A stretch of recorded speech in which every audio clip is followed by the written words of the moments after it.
Other contributors include Eric and Wendy Schmidt through the Schmidt Family Foundation, working toward a healthy, resilient, secure world for all. On the web at theschmidt.org. This is NPR.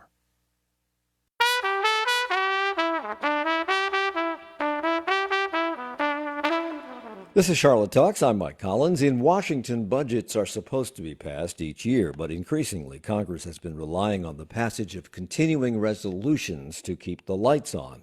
That has to happen by October 1st of each year. It did not happen last night, so the federal government has shut down. But in North Carolina, it doesn't work that way. Our government doesn't shut down even when a budget fails to pass, and that is the case right now. The fiscal year started in July, and yet Republicans in the House and those in the Senate cannot agree on what to fund or by how much. They've had many opportunities. The legislature has come into and gone out of session several times over the last few months, but still, no budget, and that is holding up teacher and state worker pay raises and putting in jeopardy funding for the Medicaid program, relied upon by hundreds of thousands of residents. Legislators had a chance to finalize that budget last week, but instead turned their attention to passing crime legislation, reinstating the death penalty, and allotting more money for Hurricane Helene relief, while leaders began discussing the possibility of following Texas's lead and redrawing voting districts again prior to next year's midterms.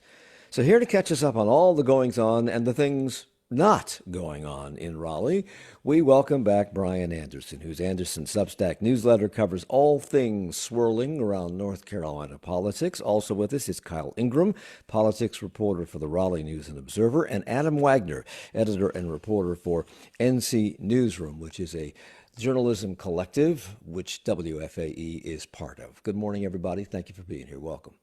Morning. Thanks for having us. So, you're welcome. So, Bryan, before we launch into what the legislators did last week, let's talk about what they didn't do and why. The impasse over the budget is among House and Senate Republicans. The Democrats are kind of out of this equation. Why can't these two bodies of Republicans seem to iron out their differences? And why does there seem to be so little urgency about doing so? Well, thanks for having me. In 2 words, tax cuts. That's the big holdup. Right now, there's some differences between what House Republicans want and what Senate Republicans want. This is really a battle between an intra-party battle. This isn't a Republican versus Democrat fight right now. And the holdup is on some of these other things like Medicaid funding. There's some very tiny differences even on things that both chambers agree on. So with Medicaid, they agree that there should be more money to help fund the Medicaid rebase, but they disagree on how to do it, where the Senate wants like a children's hospital, the House just wants a clean bill. So there's a lot of disagreements. The broader budget fight comes to tax cuts. Some of these other issues are even as simple as disagreeing on a children's hospital. So we're going to talk about that. So, Kyle, these tax cuts, what seems to be the bugaboo? I mean, what does one group want? What does the other group want? Why can't they find some middle ground? Well, this has become a frequent impasse between the House and the Senate over recent years, even as they've been dominated by Republicans since 2011.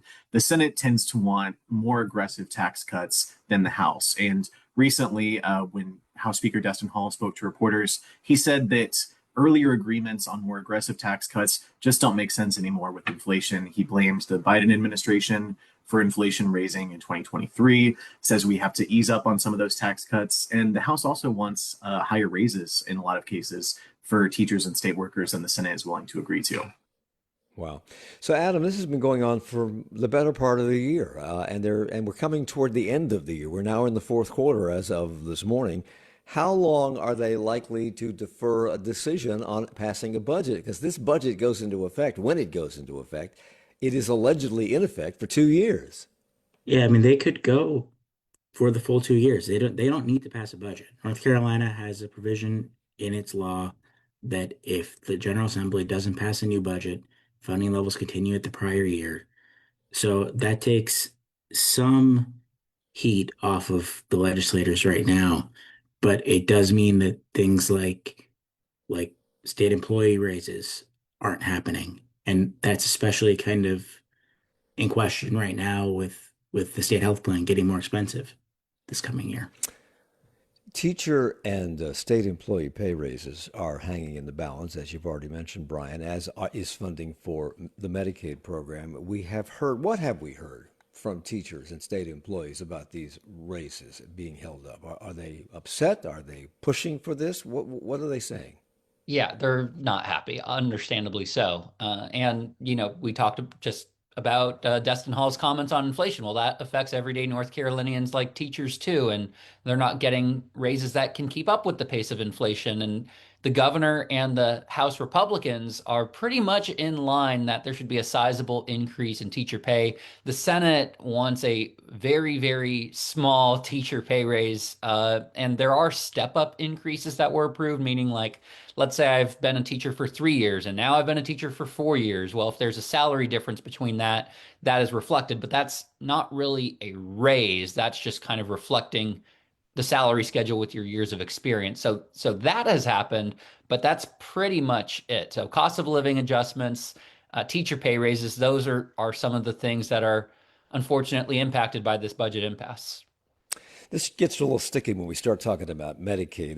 There are cuts to Medicaid that were scheduled to go into effect today, and you report, Brian, that the House passed a bill providing some additional funding to sidestep those cuts, but they did not consider a Senate proposal which included funding for North Carolina's Children's Hospital and the ECU UNC Rural Healthcare Partnership. So Medicaid cuts are set to proceed, and you report that both the House and Senate agree that more funding is needed, but they can't exactly agree on how much. Is this more about funding for that children's hospital?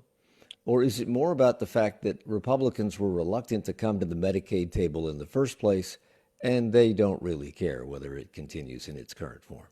I mean, I think the story for Medicaid recipients is that they're just not getting their benefits. I think the story for us wonky political reporters is just, there was a lot of optimism going into this session. We don't have House Speaker Tim Moore. We have a new House Speaker. That means Berger and Hall are going to get along great, right? Things are going to progress on time. We'll have budgets on time.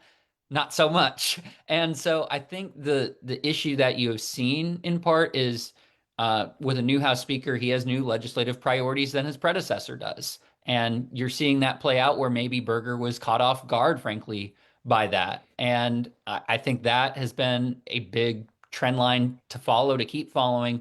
But the important thing is this is the first budget fight between these two leaders going at it for really the first time. And so I think there's the other plain reality is that when it comes to tax cuts and the Senate wanting steeper tax cuts, if they do nothing, then previously approved tax cuts continue to happen. So there's really not much incentive for the Senate to come to the table. And if you're the House, you want to make your mark as the first speaker and get your priorities across the finish line. So that's just kind of the inner gridlock that you're seeing. So, Adam, these Medicaid cuts allegedly went into effect at midnight last night. It's now October the 1st, and if you're sitting here listening and you are a Medicaid recipient, what does this mean to you? What will it mean for them? What will it mean for rural hospitals or any healthcare providers or hospitals for that matter, as of today? Sure. Yeah, let's just go back a step and talk about what the Medicaid rebase is.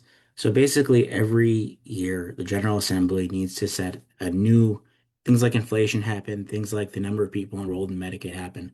So the General Assembly needs to put a new amount of money into the state's program. This year, that number has been a moving target. The Stein administration asked for one number in its budget back in March. It moved by July. It moved again by August. I'm hearing some murmurs that it might have moved again more recently. So when they came back last week, both the Senate and the House had a $690 million number. They just had different things in their bills. So they didn't get to an agreement on it. So they have the same number even. They just aren't agreeing because of other things. Now, if you're a Medicaid recipient, your provider is getting paid less for your service. And that kind of depends on the service.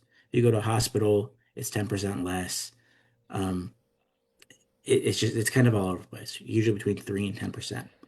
So So let's get into the weeds on this a little bit because it's very confusing. At least it was for me. Yesterday, Governor Josh Stein continued to argue that the General Assembly should make up what his administration says is a $319 million shortfall in Medicaid funding. And he told reporters that the General Assembly had not allotted, he said this many times in the past, had not allotted enough money for what they know the program needs. So, Kyle, will that money continue to flow despite the lack of a budget until it runs out? Will it run out with no budget, or will it just continue to flow at the set amount that has been previously set? No, I will say I'm not our newsroom's resident Medicaid expert, so that might be better handled by Brian or Adam. But as far as I understand, Okay. there's some flexibility in how these things go. Okay. Who wants to take that? Go ahead, Brian. Yeah, I mean, but basically the problem is that this program doesn't have the money that state officials believe it needs through June 30th, 2026. So through the end of the fiscal year. And Okay.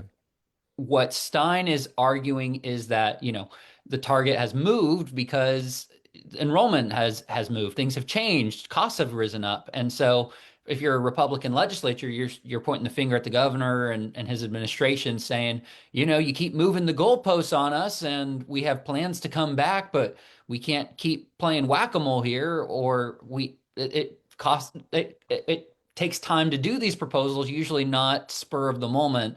And Stein's perspective is y'all agree in the House, y'all agree in the Senate, forget the extra stuff, just come to the table and do what you agree on. And so that's the frustrating part for the governor, I think, right now. And of course, this has become a political football because the Department of Health and Human Services, under the Stein administration, plans rate reductions to stretch the money longer than it would go now because there's not enough money to go around, according to them. That's come under criticism from Republicans in the General Assembly who say it is unnecessary and politically motivated, and cutting this money is creating a fake crisis.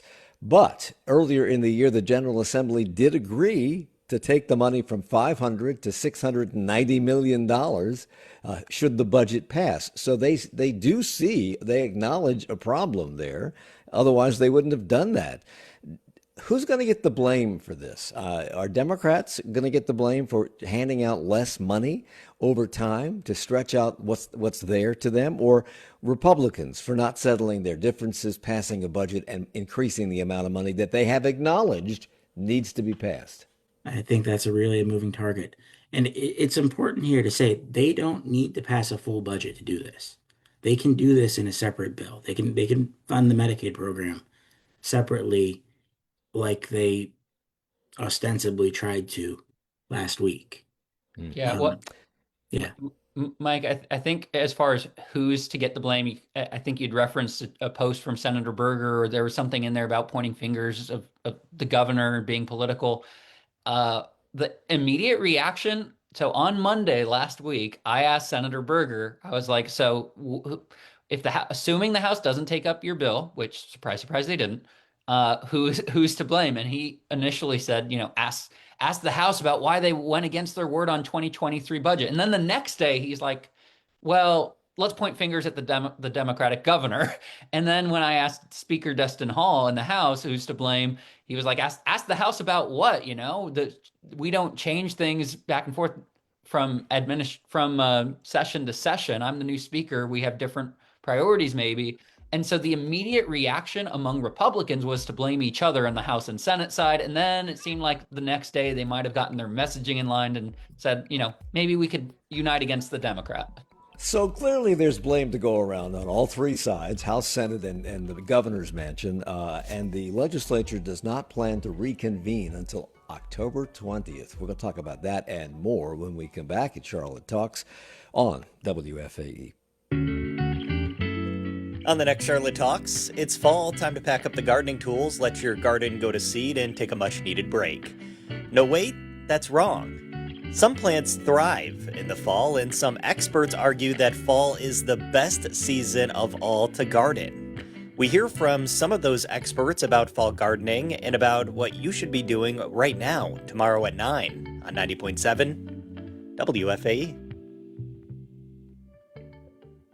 Federal workers who took the fork in the road buyout are getting their final paychecks. Now the White House is threatening to use a government shutdown to further hollow out the federal workforce. I'm really scared about what this shutdown will bring and worried about what it means for my family as well as the future of our government. We check in on federal workers and take your calls. That's next time on 1A.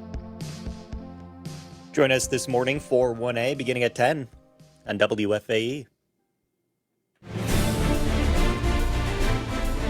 WFAE recognizes the nonprofit community support of the Charlotte Symphony Orchestra, presenting Pirates of the Caribbean in concert. Will Turner and Captain Jack Sparrow's quest to save Elizabeth from the Black Pearl comes to life on the big screen as the Charlotte Symphony performs the score live, October 3rd and 4th at Ovens Auditorium. Tickets and details at charlottesymphony.org.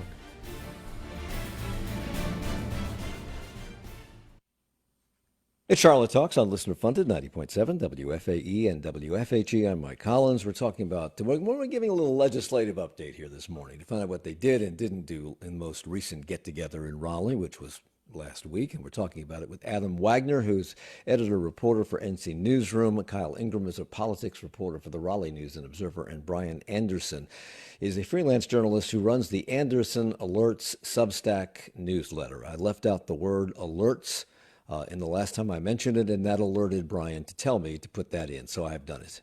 I've done my job here. So Bryan, the legislature does not plan to reconvene until October the 20th, which means nothing will happen about anything that we've been talking about until then, I would presume. These cuts to Medicaid will hit low-income families and seniors and people with disabilities the hardest. Will there be no political fallout from this? I mean, I think right now you're going to see a lot of political fallout just in terms of the federal government shutdown, and that might kind of take over the oxygen that any fallout at the state level was going to happen. But you know, certainly there's going to be a general frustration with state and federal government. But how many people are paying attention in a municipal election year with like 1 to 5% turnout, depending on your area? This is usually not the year, unfortunately, for us as reporters, where people are paying as close attention to the inner workings of state government. But certainly, there's going to be some fallout from this, and people specifically in rural health communities like Goldsboro, like East Carolina University folks, the Children's Hospital folks who wanted some funding. There's going to be a lot of frustration to be had. Go ahead, Kyle. Go ahead. I just think with these sort of things, it's difficult for voters in general to know where to place the blame because we have such a strange state politically. I mean, ostensibly, our highest elected official is the governor, who is a Democrat. But our legislature is also one of the most powerful in the country. And so they do many, many of these things without any input from the governor. They're one vote shy of a supermajority this session in 2023. They were able to do many bills without his approval. So it's really hard for voters to be able to pick through all of that whenever it comes time to play the blame game. And in fact, we spoke about this yesterday when we were talking about the North Carolina Constitution, that the governor is probably the 50th weakest governor in the country by design, and becoming more so because of machinations in the legislature. Adam, do you want to jump in here? Yeah, I think that one thing that was telling last week, I think the politicians are worried about getting blamed for this. And I think that three-way finger pointing that we started to see last week shows that they are concerned that when people's providers, if people's providers start pulling out of Medicaid, or if services stop becoming available, or if people can't get their GLP-1s, I think that there is some concern in Raleigh about who's going to get the phone calls and the eventual blame for that. This is not I'm just thinking back on this, Kyle. This is not the first time this budget impasse thing has happened. Not the first time that it's taken a long time to pass a budget. So how out of the ordinary is what we're going through right now with regard to the budget, and what will it take, if history is any guide, to break the logjam? Not out of the ordinary at all. This has become a very frequent fight between the House and the Senate. One would think that with both chambers dominated by Republicans, passing a budget would be a pretty smooth process. But again, you constantly come up against these ideological differences between House and Senate Republicans, where the Senate is wanting more aggressive tax cuts and lower raises. The House wants the opposite of that. In 2023, this impasse lasted for quite a while. There was also some fights going on over whether to legalize more casinos in the state. But there are talks happening behind closed doors. There are appointed budget chairs from each chamber who are having discussions with one another. And in 2023, the deal dropped out of nowhere. I mean, reporters got the press conference announcement like 2 hours before it happened. And then we're all at the General Assembly at 7 p.m. in the middle of the week hearing, hey, we did it. So I wouldn't rule out the same thing happening this time. And in getting back to what Adam was just talking about a second ago, Brian, with regard to politicians maybe being worried about what might happen as a result of not fully funding Medicaid, you report that when asked what he would tell Medicaid patients who want their benefits maintained and who don't really care about all of the goings-on in Raleigh, Republican Senate Leader Phil Berger said this, quote, "People understand when you have an agreement with someone and they say they're going to do something, and then the next day they say they're not going to do what they had previously agreed to. People agree or understand that. That's exactly what's happening here." End quote. What? He might have some more faith in the ability of everyday North Carolinians to detect the nuances of a multi-year long fight between the inner workings of the House and Senate than maybe I would. But here's what I'll say. You know, Senator Berger, there was a time in 2023 where he thought he had a deal on a budget, I think early in the summer, and then there were some posts from Don Jr. on casinos and other things that had delayed things. So there has been a pattern of Berger feeling like he had an agreement or agreement in principle with the House, and then circumstances either changed. And so here in this case, the only circumstance that's changed is a new speaker. I'm not aware of anything that Destin Hall has agreed to that he personally has gone back on. But I did ask Speaker Hall, and he had maybe an even funnier quote to me when I asked him about where he is right now, and has a single thing changed since talks collapsed in June? And he replied to me, he said, and I'm quoting here, "If anything has changed, both sides are even more clear at this point where the other side stands. And both sides have a sense of steadfastness, maybe of the other side. And on the House side, we're even more aware of the righteousness of our cause." Those are his words, not exactly a sign of progress since June. So maybe in October we'll have a surprise deal, but as of now, it's not looking so hot. And there's another force at work here against Medicaid and in other avenues. Donald Trump's so-called Big Beautiful Bill. When North Carolina finally signed on to Medicaid expansion, and we were late to the game, but they did so with the proviso that the federal government would cover 90% of the cost, Kyle. But the Big Beautiful Bill reduced federal contributions to states and shifted funding responsibilities to the states. North Carolina could lose $38 to $50 million over 10 years. And Senate Leader Phil Berger helped push the state toward Medicaid expansion, but he also supported the Big Beautiful Bill. Even though he didn't get to vote on it, he threw his weight behind it. So explain that. You can't have it both ways. I think this is a conflict that Republicans are having to deal with. I mean, this is one of the big reasons that Tom Tillis isn't running for re-election. I mean, you saw him break with the party on this specific issue on how this would affect Medicaid for North Carolinians, gave a long speech about it in the Senate, and then very quickly announced he was going to be abandoning his re-election campaign. So I'm not sure how you do square that. I think it's going to be a question that voters are going to continue asking. So, Adam, we have these cuts coming from Washington on almost everything. And a lot of what's going to happen in Washington is now up in the air because we don't know how long this government shutdown will last or what the full impact of that will be. But why aren't the cuts to Medicaid in the Big Beautiful Bill adding some urgency to state legislators and their need to increase funding, which they've already acknowledged? It seems to be that one would influence the other, but it doesn't seem to be. Am I wrong about that? I think the part of it is that the Big Beautiful Bill's impact's timing is spaced out. And cynically, it is spaced out to lessen the political impact to the Republican Party. A lot of the large impacts come after the midterms. Some more come after this presidential term ends. Some more come a few years after that. But beyond that, I think that DHHS and the health system writ large are still just trying to figure out really what does that piece of legislation mean. It is a huge bill. There are a lot of pieces to it. There's a lot of little intricate things that could mean hundreds of millions of dollars go one way or the other. So I think that the General Assembly knows that they're going to have to do something. I think that they don't yet know what they're going to have to do when.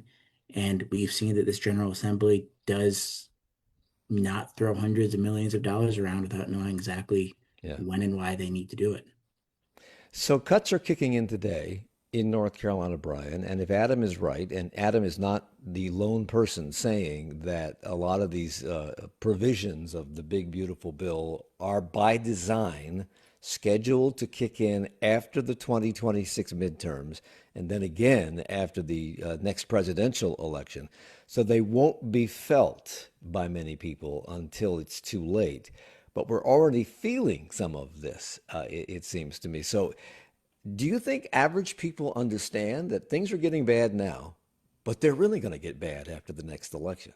And if you don't feel it till after the next election, you're liable to vote against your own self-interest. Do you think that people know that?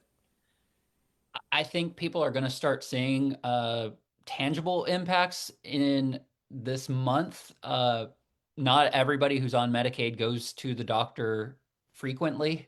And so it might take some time. The next time someone tries to get healthcare services might not be this month, might be after there's a potential resolution from state lawmakers.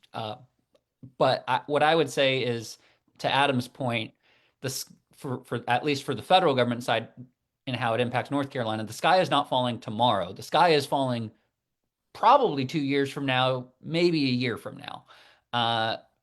And I think people usually, generally in government and politics, struggle to understand the magnitude of something until it's already happened or until it's just on the brink of happening. So I think what you're seeing from Democrats, especially the state party lawmakers, is this call of the sky's falling tomorrow. This is such an urgent crisis. And for health systems who rely on Medicaid, especially in rural areas, it is a crisis.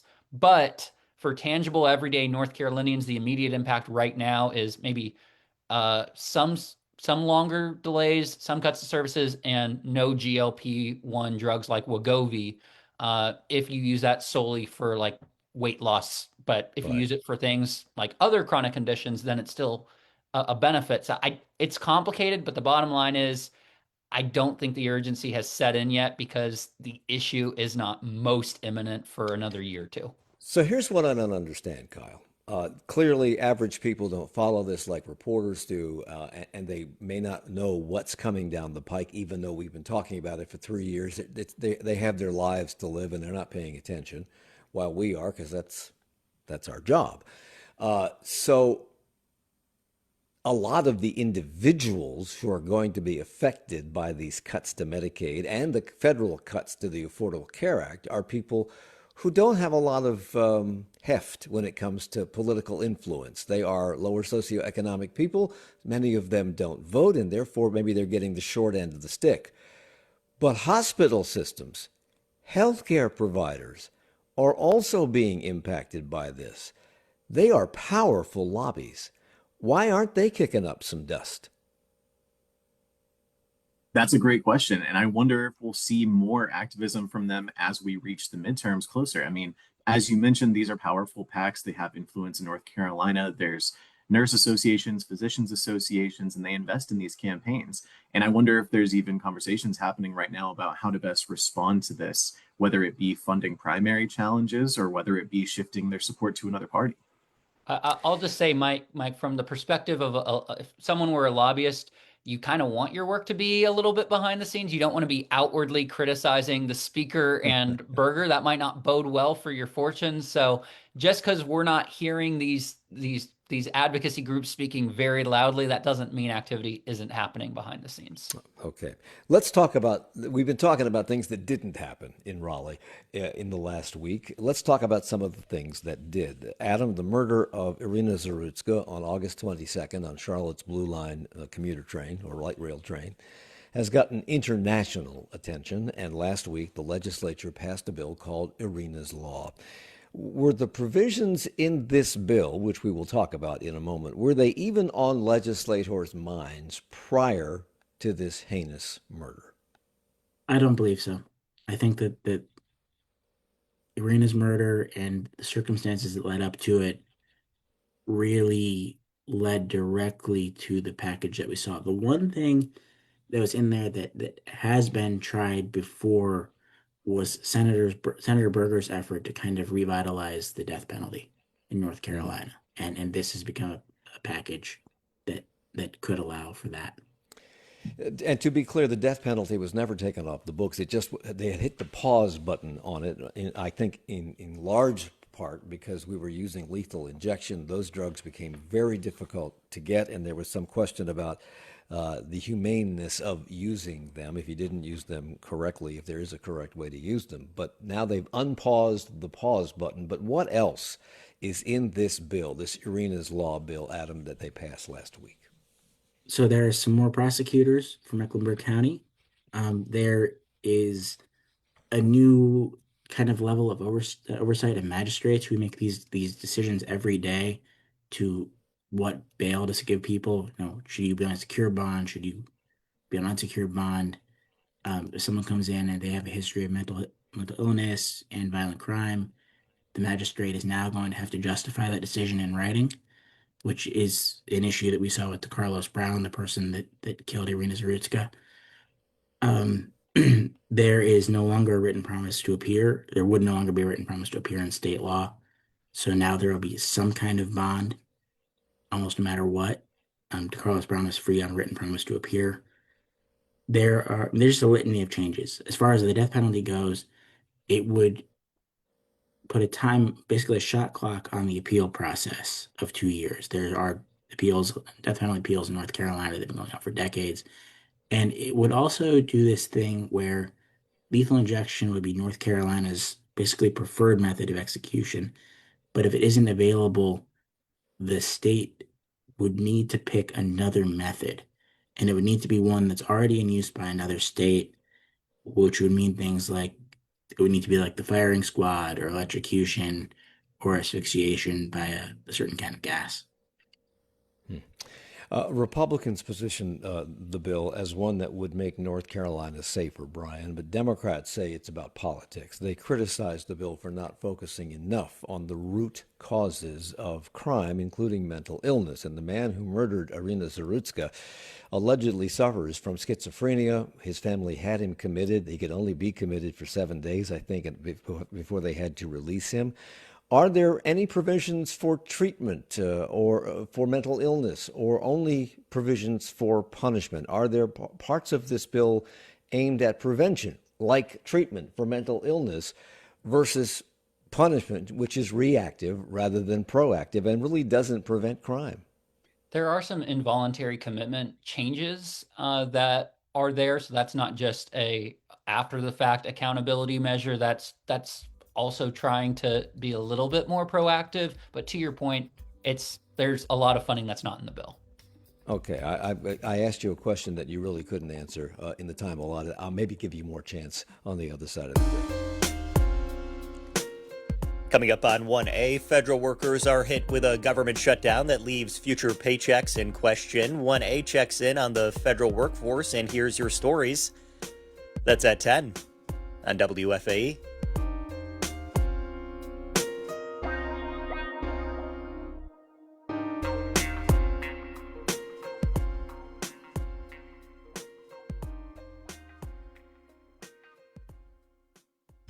Peter Sago here from Wait, Don't Tell Me. You know that car you've been hanging on to because it makes you look young and full of life? Well, to be honest, you haven't aged a bit, but the car, on the other hand, it's looking a little, soft around the timing belt. Here's a thought, why not donate it to public radio?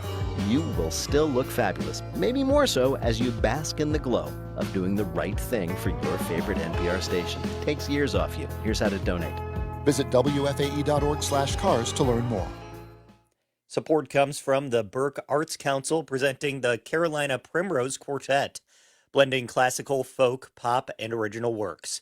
Thursday evening, October 2nd at Burke Arts Council. More information at burkearts.org. Support also comes from listeners like you who become ongoing monthly sustainers. To find out more, you can visit our website at WFAE.org and click the red donate button. And thank you so much for your support of public media. It's Charlotte Talks on WFAE and WFAE.org. I'm Mike Collins. We're getting a little legislative update because they were back in session last week and what they did and did not do with Kyle Ingram, politics reporter for the Raleigh News and Observer, Adam Wagner, editor and reporter for NC Newsroom, which is a journalism collaborative of which WFAE is a participant, and Bryan Anderson is the freelance journalist who runs the Anderson Alerts Substack Newsletter. So the Democrats have called this crime bill that they passed last week about politics. Republicans say it makes us safer. Brian, I asked you an unfair question because you only had 15 seconds to answer it, and that is there anything in this bill that the Democrats like?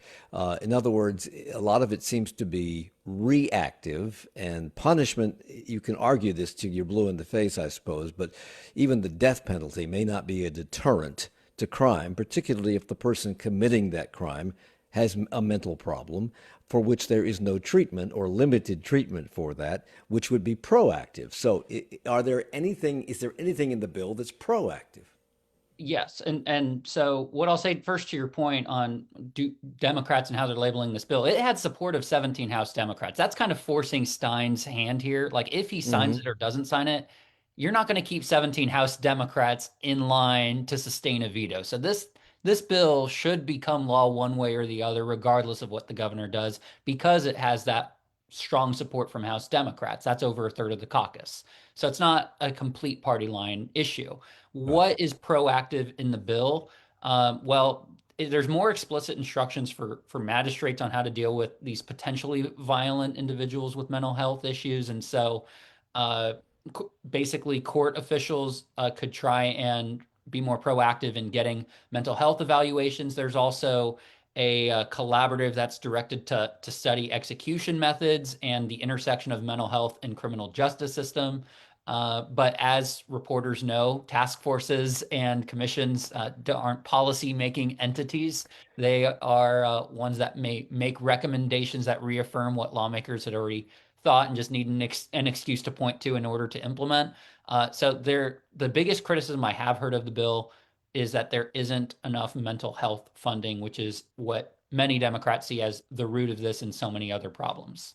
And Kyle, the governor, has called for more mental health funding, but he also, when he was Attorney General, was a supporter of the death penalty, which is heavily has returned as a result of this bill. So is he likely to sign or veto? And Brian says it doesn't matter whether he does or not, it's going to pass. It's going to become law. But is he likely to sign or veto it? He's keeping his cards extremely close to his chest on this one. He's been asked that question many, many times since the bill has come to his desk. He's not given a definitive answer either way. He said he's reviewing it.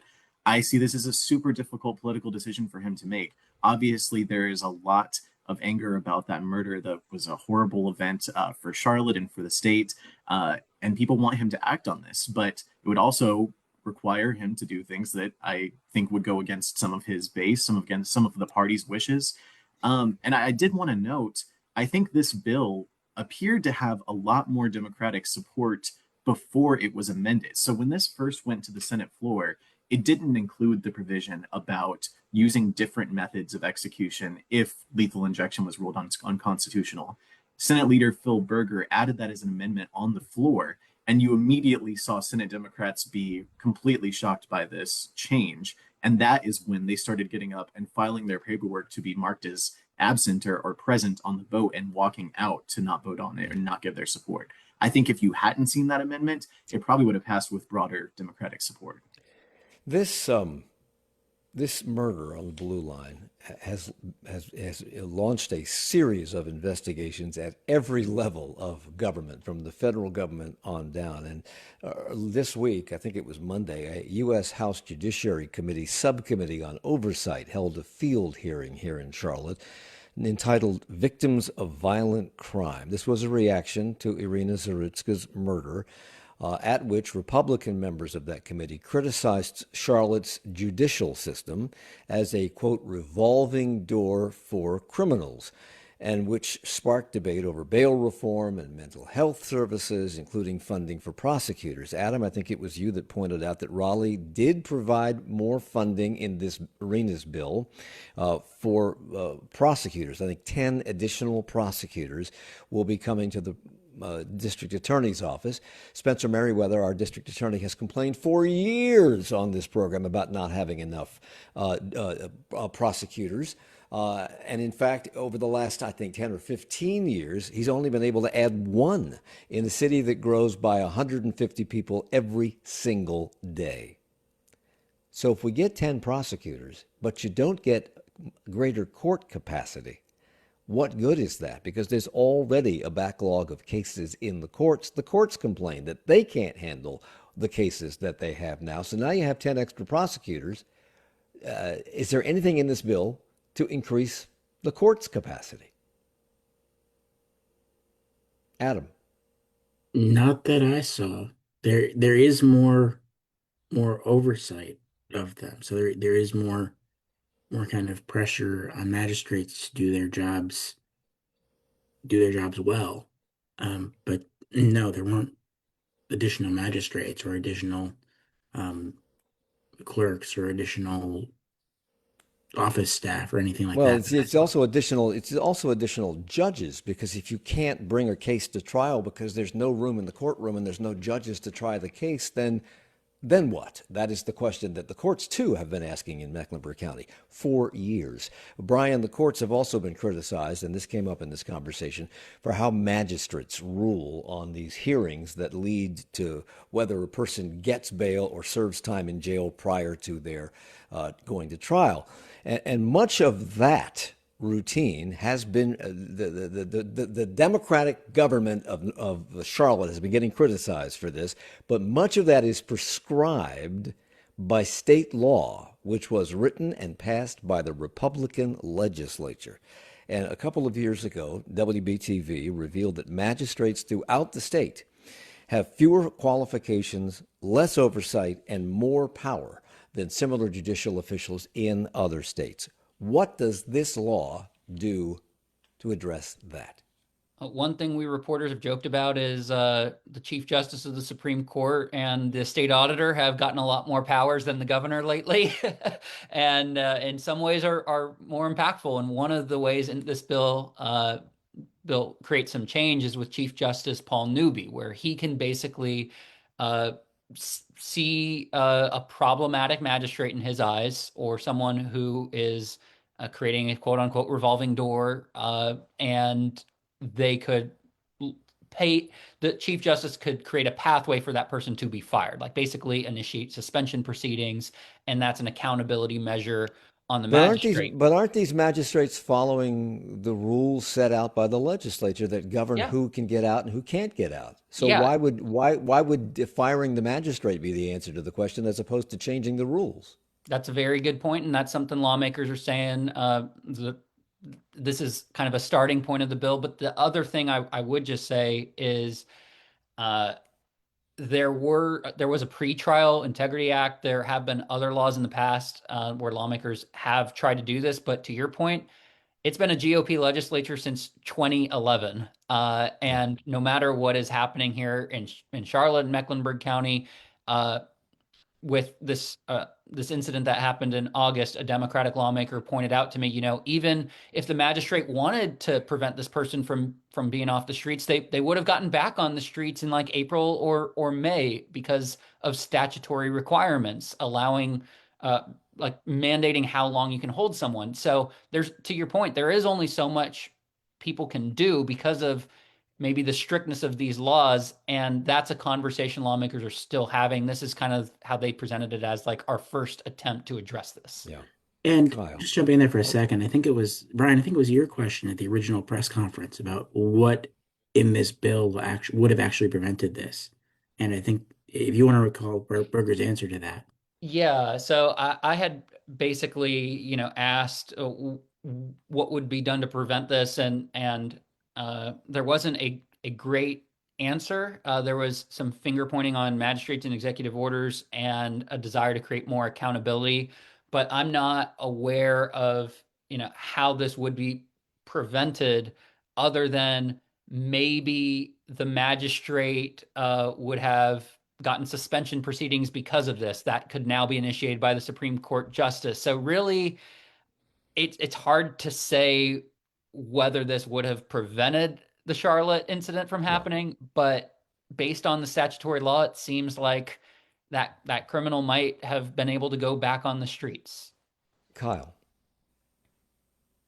I also just wanted to note that I think Chief Justice Newby himself has expressed an interest in changing the rules around this. So while before the legislature even got Iryna's law across the finish line, Newby announced the creation of a pretrial release task force. So that group is going to include a different number of stakeholders in the state judicial system and is going to be making recommendations on changing pretrial release practices in the state. So obviously some of that is going to have to be statutory, but there's some leeway within the court system for Newby to direct his own changes.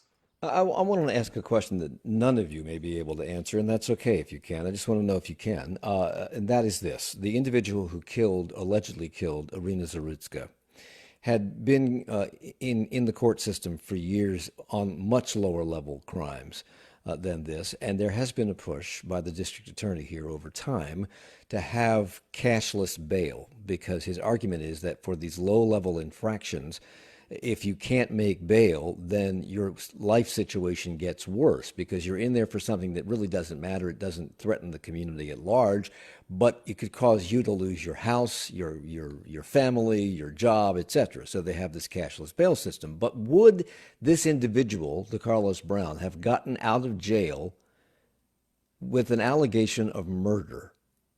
Or would he have automatically been held till trial? Do we know? I don't know Charlotte's rules on that, but well, wait a minute. Is it a Charlotte rule or is it a state rule? I think it's the prosecutorial district has basically a rubric. Brian, Kyle might have a better answer on this than I do. Well, I don't think they do, and so we'll move on. But I'll ask that question of one of our local guys later on. Kyle, lawmakers also had time last week in the wake of the Charlie Kirk assassination to advance a bill defining political violence as a new crime with higher consequences. It's a Senate bill that passed the House already, 105-6. Has it gone to the Senate? Did they already pass it? How does this work? No, so it's not.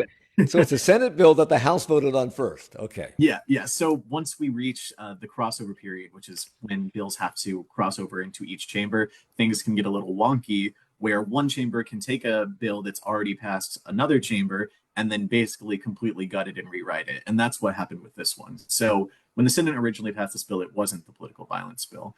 But that has gone through the House. As you mentioned, it raises the penalties for political violence, which is a newly defined statutory term in this bill. How do they define it? So it would be violence directed. It's a pretty broad definition, but it says violence that is found to have been caused by someone's beliefs, perspectives, candidacy for political office, I believe party affiliation, a pretty broad list of terms. And it would raise the felony level of anyone who is found to have engaged in it. And I think it also increases the likelihood that someone who is found to have engaged in political violence could get the death penalty. There were 6 Democrats who voted no. That's the vote was 105-6. Why did they vote no? So you didn't actually hear a lot from the Democrats who voted no. They were all members of the House Progressive Caucus. And one of the votes for no was Representative Maria Cervania, who is a Wake County legislator. And she had proposed an amendment to the bill that would also define hate crimes, which is something that Democrats have tried to do multiple times in the legislature throughout the years. It would create a new crime for attacking someone based on their race, their sexual orientation, etc. Republicans defeated that amendment, and she said, I think this bill would have been better if we were able to be more expansive in the sorts of violence that we were looking to stamp out. So I have 2 minutes left, and I want to cover this before we end the program. Texas recently engaged in redrawing voting districts outside of the period in which it usually happens, which usually follows the census, which comes our way every 10 years. And they did so at the request of Donald Trump to bolster Republicans' numbers heading into the midterms. Trump asked Texas to find him, this sounds familiar, 5 more Republican House seats. Of course, that prompted Gavin Newsom, California's governor, to ask the legislature there for permission to put a referendum on their ballot to do the same thing, redistrict that, and the voters will make that decision in November. And other states are considering similar moves, including ours. North Carolina's Republican Senate leader Phil Berger posted on X just that possibility. What kind of reaction, Adam, has that idea received here? I think so. Governor Stein was asked about this yesterday, and he basically said that redistricting again would be absurd. That we can't constantly be redistricting. I would maybe argue that North Carolina's recent history says otherwise. It feels like we are constantly redistricting. And to be clear, political gerrymandering is legal.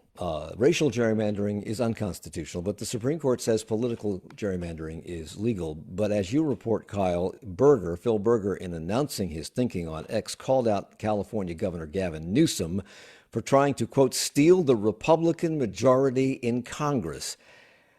We know that shame has left the building when it comes to politics in this country. Is blatant hypocrisy also on vacation? I mean, that's a difficult question to answer, but look, this state has been gerrymandered for decades upon decades. The Democrats did it when they were in power. Republicans have done it since they've come into power. And it is pretty brazen. I mean, when you saw the redraw happen in 2023, at the time, House Speaker Destin Hall was the chair of the Rules Committee, and he admitted the districts were drawn to favor Republicans because the U.S. Supreme Court and the state Supreme Court have basically said that's okay. The state Supreme Court said it's a political question they can't answer. But yeah, that's the way that it's moving towards. Even if there's very little to gain from another redistricting, Republicans could get maybe one more seat in Congress. Okay, so it wouldn't be much of a gain, but we'll see. Have to stay tuned to see what happens. That is Kyle Ingram, a politics reporter for the Raleigh News and Observer. Also with us, Adam Wagner, editor and reporter for NC Newsroom, and Bryan Anderson, the brains behind the Anderson Alerts Substack Newsletter. Thank you all for the hour. Thanks. Thanks, Mike.